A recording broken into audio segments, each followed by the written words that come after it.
Hound here with another Vikings WarOfClans video. So in this video, what we're going to be doing is going over the Paladins. So as many of you know, the Paladins have been out in the game for a very long time now. And for most of us, we've been stuck on the level around, I would say around level 91 is where most of us have been stuck. But then we got the VIP update with the Aesirs. And now it's very easy to actually complete the Paladins. And in this video, I'm gonna go over how I completed it and try to give you guys some tips and, try my best to explain how I did it. And hopefully you guys could do the same. I know that within this video, you're going to hear me say some things that you might not be able to do yourself at the current moment in the game, and that's fine. To be honest, the Paladins aren't super important to complete just yet in the game. They don't give anyone any sort of strategic advantage. It's more of a luxury to complete it. Obviously, you can get boosts, resources, lots of cool things from the Paladins, runic points. So yes, it's important to get the Paladins done, but it's not like the craziest thing you could do right now in the game. It doesn't give you some sort of extreme advantage within the game, but it's very important, and I'm trying my best to tell you how I did it, and hopefully you guys could do it yourself too.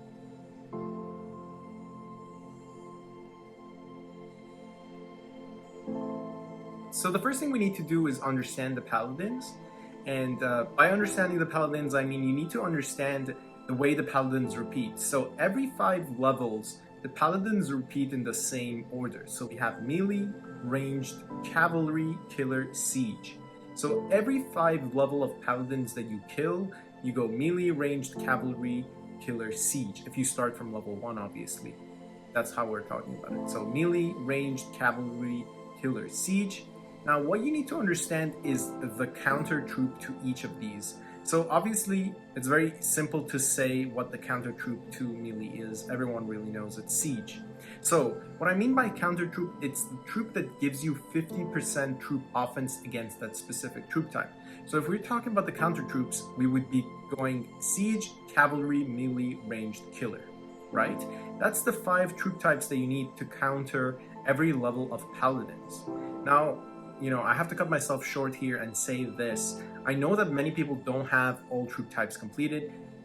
Some people like myself do have them completed, and that gives us some sort of advantage when it comes to Paladins. Not everyone has them completed, and I do understand that. So if you're one of the people that doesn't have them completed just yet, you can try to make do with 25%, but you will not see the same, strategy work out for you that I'm using within my Paladins for completing my Paladins, because 25% does not give you as good as bonus as a 50%, and I will be showing it to you in this video so you can see exactly what I'm trying to talk about.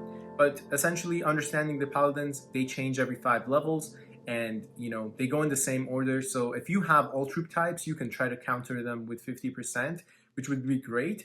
But to have all troop types, you need to have all gears, and you need to have as well all of those gears upgraded. So it's not just getting the gears, it's also upgrading it. Plus, you probably need to upgrade your Valkyrie knowledge, which is the most difficult thing to do. Another concept that you need to understand is that the Valkyries are not towns, okay? Don't treat them as towns. And I've discussed this in a previous video. Valkyries are not towns. If you have something that gives you troop offense against towns, those things, troop health, troop defense, if it's against towns, will not be giving you that advantage. It will not be giving you that bonus when you're attacking the Paladins. So keep that in mind. The Paladins are not towns, so treat them as a individual NPC, not a town. So keep that in mind when you're attacking the Paladins. All right, moving on to the essentials. Here I've made a list of what I believe to be the essentials when you're hitting the Paladins. And let's take a look at the list. So we have Unity of 3. Definitely 100% is an essential. And when I'm talking about Unity of 3, you could complete your Paladins at any level of Unity of 3 if you really want to, right? You could do it probably with Unity 12 even. But the higher your Unity level, the less losses you will have. And the goal within this video is try to get you to, have the least possible losses. So for me personally, if your Unity is not 15, I would hold off against the higher level of Paladins, but if you really want to do it, you could probably do it with 13, 14, 15. any of those is a range that I've seen people have been able to complete their Paladins with, but the losses are just way too high compared to what I'm trying to achieve and help you achieve again. VIP, I would say anything below VIP 50, probably hold off on hitting the Paladins again. Again, you could probably do it with lower VIP than 50, but if your VIP is anything lower than 50, you again are going to see a lot of losses, and that is just something that we're trying to avoid. Home gang bonus. Home gang bonus is super important. Try to attack your Paladins when you have the home gang bonus. Assortment of hero skins. We'll be going over all of these topics in depth, so that is very important to have an assortment of hero skins. Obviously Aesirs, and when I'm talking about Aesirs, I mean having the old ones completed where they give you the advantage, and also a few of the new ones. 1000% repute, so make sure you get the 1000% repute from your clan, and as well max stronghold knowledge. So if your stronghold knowledge is not completed, you're probably going to struggle against the Paladins because they give you some really good stats, and again, when you're attacking the Paladins, you want to be hitting them from within your stronghold. Alright, again, we really went over this, but essentials for Unity of 3. This is my bottom line. I was not going to attack any Paladins, without Unity of 3 at level 15. When I got up to level 15, I started doing my Paladins. Again, you want to do it with lower Unity of 3. That's totally up to you. Essentials, VIP 51. What are we looking for in this section? So total offense, total health, total defense. You can see those go up by a lot if you compare this VIP. This I believe is VIP 50 actually. So VIP 50, you get 119%. That's a lot compared to what you had before. And then you get 5% enemy troop offense on top of, if we were comparing this to VIP 14, so VIP 40, at VIP 40 you have 25% if I am correct. And then lastly, this is something that you don't have at VIP 40 and you get it as you go higher, you get tier 8 offense. So very important, you get 305%, and this is during an attack. It's not doing an attack against the town, so it 100% counts when you're attacking the Paladins, and it's very important because most of us will have to use T8s to kill the Paladins. It's not really possible to just do it with T7s. Alright, moving forward, again, home gang bonus. When I completed my Paladins, we were in the 5th league, I believe, with 120%. But the higher your league is, the more bonus you have, and these bonuses, even at the first league, make a big difference. So, if you're trying to hit your Paladins, make sure to do it after you got your home gang bonus. That even that 50% is going to give you an advantage compared to 0%. So if you can go all the way down to the 7th league with your clan and you get the 200%, that makes it much, much easier for you. And if you're not that high, I was able to complete mine with 5th league fairly simply and easily. So I would say 5th and above, you're pretty good to go. But again, don't really attempt it without the home gang bonus because you will see a very bad result probably. Assortment of hero skins. So again, here I put the example of Challenger and Heir to the Empire. The reason I put Heir here because I couldn't really put every other skin here without making it super small. So the reason I like Heir to the Empire is because it gives you that 30%, right? You get that 30% on everything. Troop offense against melee, range. You don't really have to change your hero skin when you use the Heir. And then the reason I'm talking about Challenger is because Challenger gives you the number of warriors on a march. And if you're able to do the march trick, which means sending out a march with Challenger and fixing it so that your final march has the size of the Challenger but has the stats of whatever skin you're using, which gives you the troop offense against type, for example, Heir to the Throne. So if I'm sending a march that would normally be 78 million, if I send it with my Challenger and I'm able to get it to 80 million, that gives me 2 million advantage, and at the same time I can change my hero skin to Heir to the Empire, which means that the Challenger stats are gone, and when I'm hitting the Paladin, I'm getting 30% offense against that type of Paladin.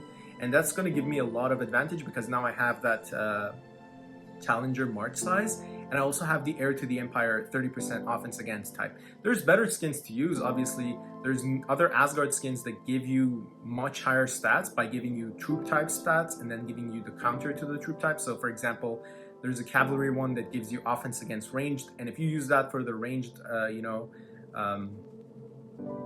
Paladins, you get a very big advantage. But if you don't have any of those, Heir to the Empire works. Now again, I know Heir to the Empire is an Asgard skin, so not everyone's going to have access to it. And again, the reason I'm using it here is because it's just so much easier to put versus every other picture. But if you have other hero skins that were in the seasonal store that give you 25% offense against the troop type, those also work very well. So I don't know if it's 20% or 25%, but you know, I guess you guys can check it for yourself. But those are very good as well. So it doesn't, if you don't have the Heir to the Empire, obviously you can adapt. And that troop offense against is much more significant than you would think about it. So very important. And Challenger is very important as well. Next, Essentials Aesir. So here, obviously, I've put Odin, and this is the one Aesir that you have to max, because this is the one Aesir you have to use when you're attacking the Paladins. So this is the one you want to summon. You want to click summon and use this throughout your attacking process when you're attacking the Paladins, because it gives you tier 8 offense 500%, defense 500%, and then health 500%. So this is one of the Aesirs that you want to summon.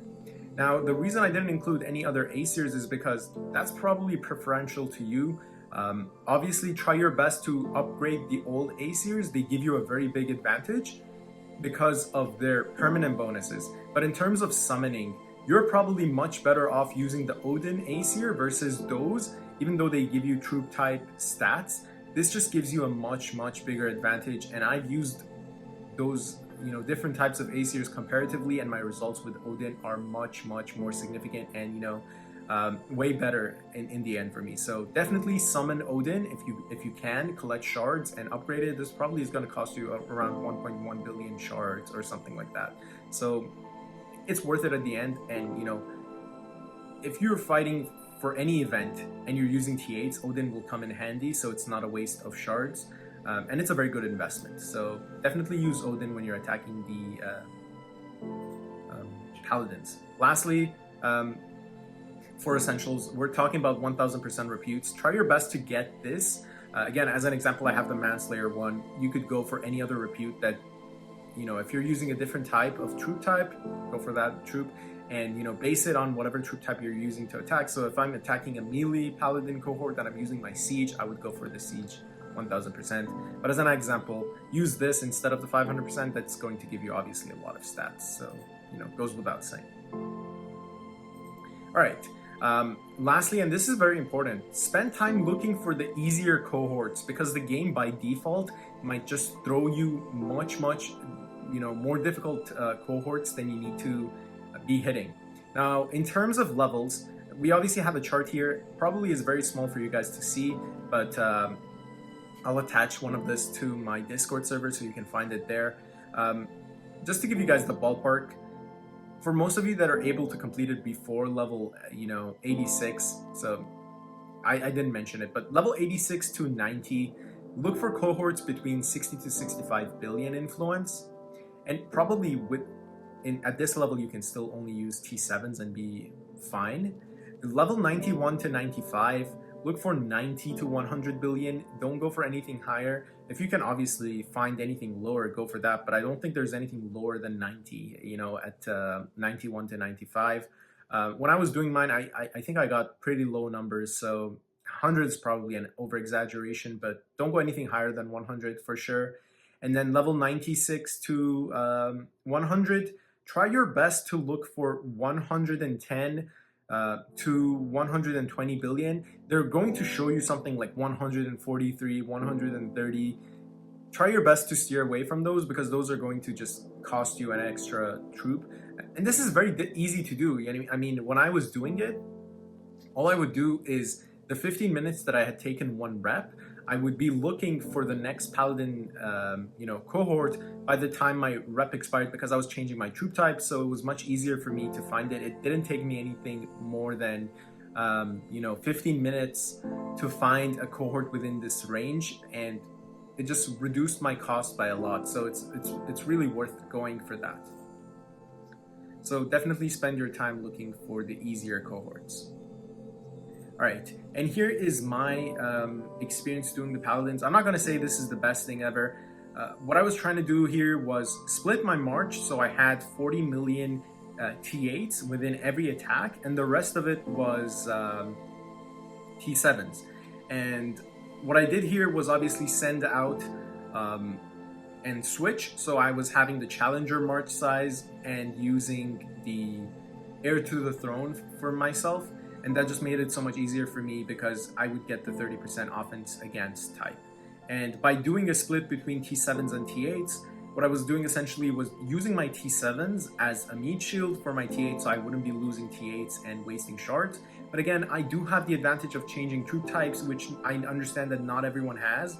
So, you know, my examples here are not going to be the same as yours, and that shouldn't disappoint you because you can probably get the same results within over time with even one troop type. So, you know, don't be disappointed because you can't do it just yet. And if you have the option to go for multiple troop types, it's not the worst thing ever. It gives you a lot of flexibility, especially with how the game is evolving. It's not the worst thing. But again, you know, I do understand that, you know, game's kind of getting difficult because of the amount of boosts that we have to spend. So I understand that that's a luxury that not everyone can afford. So this is one of the examples that I was talking about in terms of anomaly. As you can see, it's a cavalry march, and I'm attacking it with killers. Killers are not the best. I should have used melee. I could have used melee, but I didn't want to because I wanted to have an example of 25% versus 50%, and you can see the difference. So 28.8 million loss. Again, I was only losing T7s, and the beauty of the Paladins is they will allow you to heal everything as you're hitting. So if I lost my entire march and my infirmary capacity was big enough, I would be able to heal my entire march. And again, looking at the level 94, you can see that I'm losing much less because I'm using the ranged, which is a counter to the killer march. And don't be deceived by the yellow. This is actually indeed killers, it's not melee.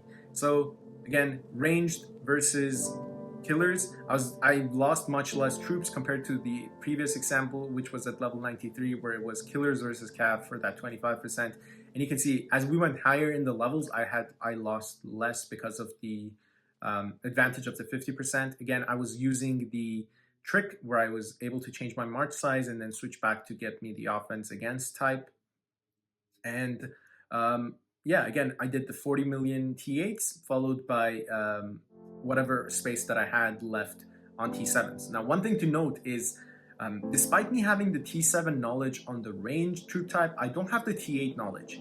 The reason I'm using the T8 is because the T8 would support me essentially and give me the bonus, and the T7s I've completed fully, so having a T7 wall in front of the T8s means that I don't lose a lot of T8s unnecessarily. As in, I could have done this whole Paladin level with full T8 march and probably completed it, but I would have lost T8s, and healing them isn't really feasible for me versus the T7s, which I can heal very easily. So even though I said I have multiple troop types, I do have the gears for everything, but I only have some of my troop types done with T8s and not all of them. So in this case, the range don't even have T8 knowledge, but they do have T8s with them, which have a lot of bonuses because first of all, the T7s are fighting first, and the T8s are giving a lot of backup support, and that's just helping me defeat them. All right, level 95, this is killers versus siege. As you can see, this is a little bit bigger march, and we're losing a little bit more, but this isn't too bad. Again, we're losing only T7s, and again, we're countering it with the 50%, so that's going to be a very good advantage for us. Next, we're using siege versus melee. Again, I should have taken my own advice and looked for a paladin cohort that was a little bit smaller. I didn't really do that because, you know, it was just, I couldn't find anything smaller than this. And sometimes that's just it. You know, if you have more time and you're careful, you can find something smaller, but sometimes you get frustrated. And I should have taken my own advice because here I'm losing T8s on, you know, for no reason, unnecessarily. If I would have spent some time to find anything smaller, I would have definitely not be losing T8s. But I did lose some T8s here, and that's fine. That's totally fine. It's not too significant because I can still heal my 33 million T7s, and I probably I think I ended up healing that 5 million T8, so it wasn't too bad. But again, if I was able to look for something smaller, you know, within the time constraint that I had, and I had a lot of time to do these, I would have been able to avoid losing T8s. But you know, you sometimes get frustrated by this game, and it's normal. All right, and again, as you can see, between level 96 and 97, 97 I found something smaller. Obviously, I'm not losing any T8s, and again, I'm using Cavalry versus the Ranged, which gives me the 50% offense against, and I'm doing my own trick of splitting my march, and I'm, again, not losing any T8s, and whatever T7s I lose, I can heal immediately. And here's where things get a little bit interesting. I could have done this whole Paladin level with melee. Obviously, I chose not to do because I wanted to see what happens when I use the 25%. And the result doesn't really shock me. Even though the Paladin cohort is smaller, I'm obviously losing T8s. I lost 16 million T8s, and this is the only place that I actually lost T8s without even having to. I could have definitely used my melee and probably completed it. I could have done another melee just to show you guys the example here, but you know, it's not really that important. As you can see, by the next march that I will show you, the 50% gives you a very, very big bonus. So again, here I'm losing T8s unnecessarily. If I would have been more careful and used my melee, again, it wasn't about being careful. I just wanted to experiment with this, and I have the results. Again, 16 million isn't too bad because most of the march is T7s, but if this would have failed, I would have lost 40 million, and thank God it didn't fail. But again, 50% bonus, here's why it matters a lot. Level 99, again, as you can see, this is not a 120, so I'm losing much less, but this is bigger, so this is 118.9. So again, I'm countering it. This is a killer march, and I'm using my T7 and T8 split, only losing 3.2 million, something I can live with, and this was perfect. And lastly, again, something to keep in mind here is I don't have any T8 knowledge on ranged. My T8 knowledge is on siege and on killers. So, you know, doing this, I'm only losing 3.2 versus the march before this, where I lost, you know, however many killers. Even though my killer knowledge T8 is fully maxed, it just goes to show how easy it is to, you know, use the T8s, even though I don't have the knowledge, because my T7s are backing them, and my T7s are doing all the fighting, and sorry, my T8s are backing them and my T7s are doing all the fighting. So you can see the very big advantage that it gives me to use the 50% type. And lastly, we're doing a 50% type. This is the level 100 Paladin cohort. I completed it without losing any T8s because obviously my killers are maxed for T8s. And again, I found a cohort that was below 120. You know, anything higher probably would have lost me some T8s, but we got pretty close. I think a little bit higher than this, I would have lost probably some T8s, but thank God it didn't go higher. And again, my T8s are maxed on this, so compared to the 99, you can see that I'm losing obviously no T8s, but even the 99, if I would have used killers probably to hit that, I would have lost a lot of troops. Yeah, here goes it. Again, I understand that most of you probably don't have all troop types completed, and that's just going to be something that you have to adapt with. Keep in mind the Paladins aren't super important to complete just yet. They're very important because they give you a lot of useful material in the game. You know, they can make your game life easier for a little bit, but again, they're not important enough for you to ruin everything to try to complete them, so take your time with them. And yeah, I hope this video helps you. If there's any questions that you have, feel free to ask me within the comment section of this YouTube video, or if you want, you could join my Discord server and ask me your questions there. I'm always happy to help you guys, and I hope that this video really does help you guys because I tried my best to make it as detailed as possible and try to give you guys as better possible examples as I could. So I hope that you can apply this same knowledge and be able to complete your Paladin successfully. But yeah, that's pretty much it for this video, and I'll see you guys in the next one.